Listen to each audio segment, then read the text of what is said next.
real way for us to, connect with other people and really, have a good time, have such an experience to really remember, like when I come back here as an alumni or anything like that, to think to myself, I was there and I ran through these halls and these corridors and everything, and I experienced, I was a part of that, and I was the foundation for what it is now.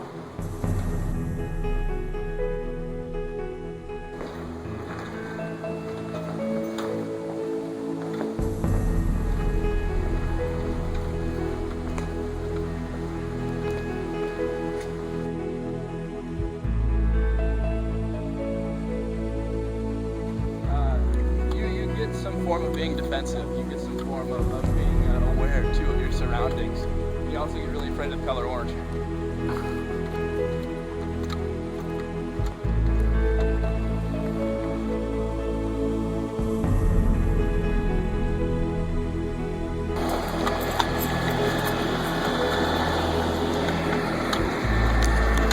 Paranoia kicks in the early days. Most of the time, you'll find yourself wondering, is this a safe route to go? Is this where I'm supposed to go?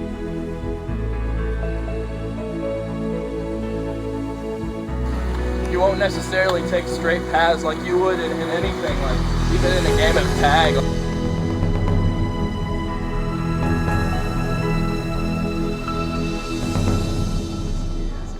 Campus-wide game. It involves two groups: the humans, who wear the orange armband on their arm, and the zombies, which are the other group as well, who display the armband on their forehead.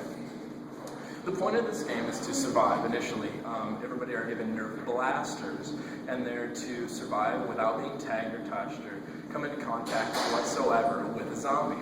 Now, a zombie can be stunned, and you can save yourself by shooting them with your blaster.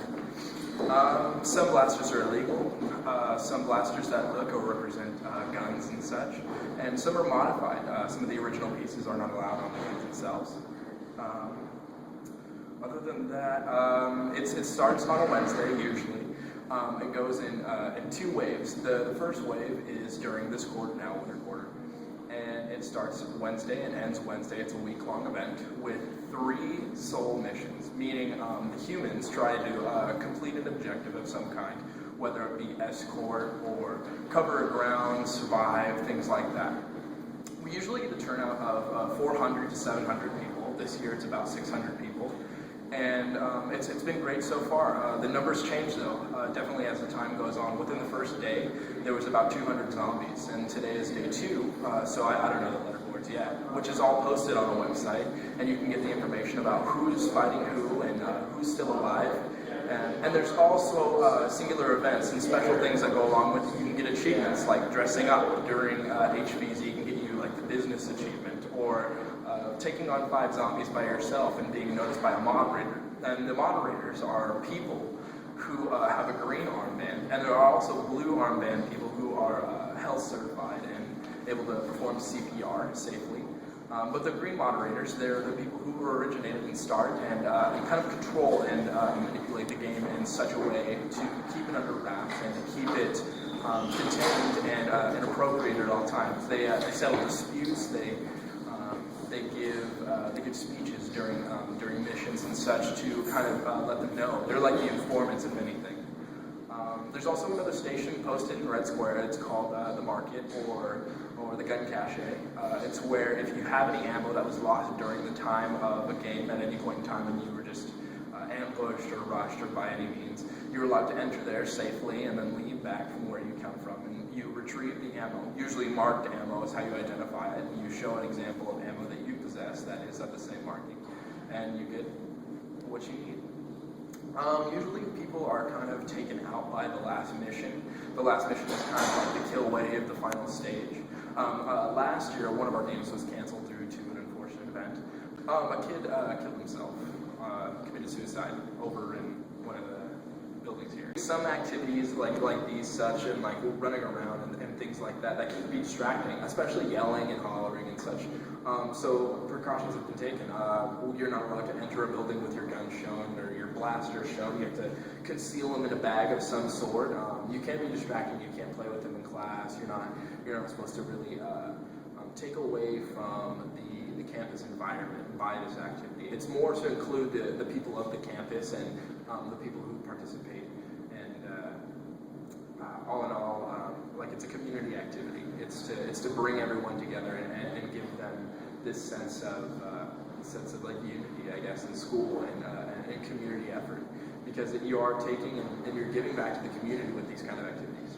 And some places are considered safe zones, or zones like 25 feet from any door are a safe zone, so long as you're touching the wall connected to that door. And it also, the stairways in some areas, like if you live on the Ridgeway campus, those places are considered safe zones so long as you're intended to be there. And that was the big thing that changed this year. Is a lot of people would say, I'm from Ridgeway Beta, and they'd hang out on the Ridgeway Beta stairway and wait till the zombies left, and then they would go actually back to Gamma, or they'd go off campus or something just to keep themselves alive. Now, unless you have purpose for being somewhere, like say Mathis or Old Main, like where we are, for example, unless you have purpose to be somewhere, then it's not a safe zone for you 25 feet from that door. Awesome. And then, so how does the game change for you when you become a zombie? As a zombie, it's a lot of cardio. It's quite the workout. It's definitely you switch modes as well too.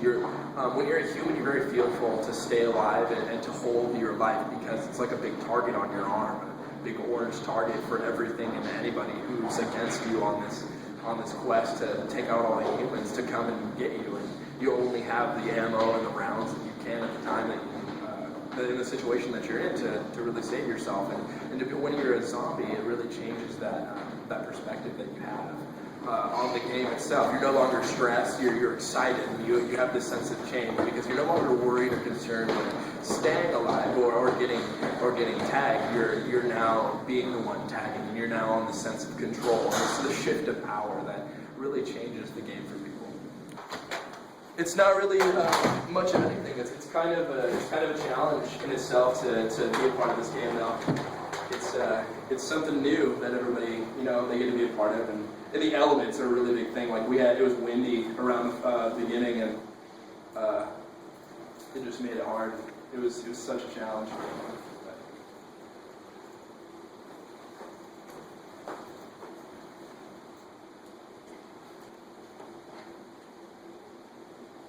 Yeah, I never really played the game, and I wasn't really too intense into it like my first year. I mean, they have squads too. They've definitely changed it this year. Before there was like different teams that would go out and seek out humans. If you were like Team Sparkle was one of them. They were usually called that because they were there in a flash, And yeah, it was quite the experience trying it for my first year and really seeing where it's going to go and what we're going to do with it. It was a really nice way to meet people too, because people would be more connected, especially in living quarters.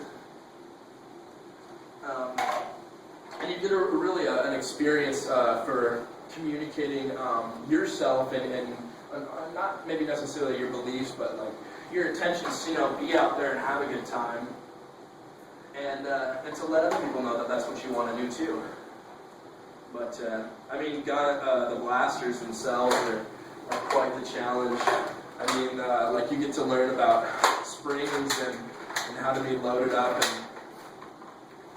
and how everything works out, and you're hoping for the best, and you're wanting to survive, and you're wanting to be out there, and you're wanting to also have a good time. I mean, pouring rain is really going to be a challenge today, waiting down and such, but it's also on a plus too. Like there's a zombie there, he's walking through on a cell phone, and but I hope to God he keeps walking, but you never know. If you get encountered, then you take to the best of your abilities.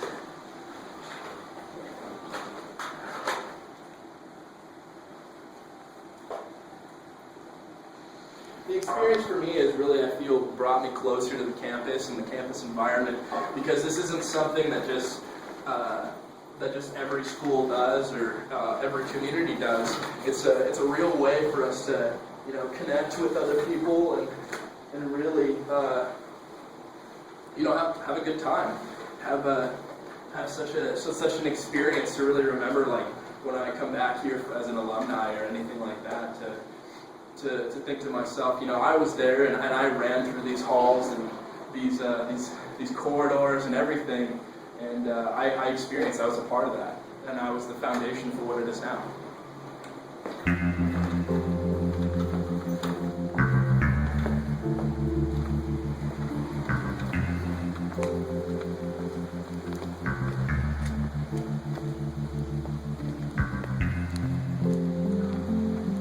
Right now, I gotta go from Old Main up to the ridge and then back up to Beta. Oh yeah. So it's gonna be quite the walk, but it kind of puts on the boundaries so you get an idea for what you're up against.